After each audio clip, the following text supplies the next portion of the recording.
Hello guys, welcome kayo dito sa ating vlog at dito tayo ngayon sa napakagandang lugar. Maraming mga bulaklak na magaganda. So ito guys, mahilig talaga tayo sa bulaklak.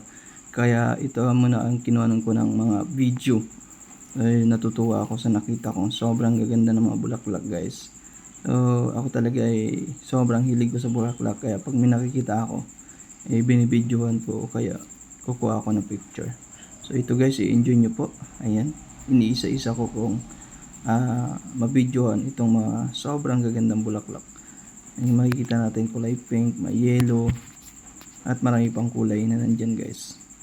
So nakakatuwa talaga, ang ganda sa mata.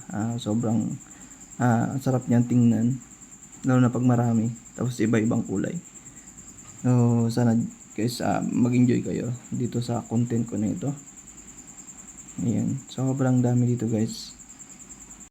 So yun guys, thank you so much sa panonood ng aking mga content sa PLMix Vlog, PLOcon at sa aking YT PLMix Vlog Palawan. At patuloy niyong suportahan. Bye bye.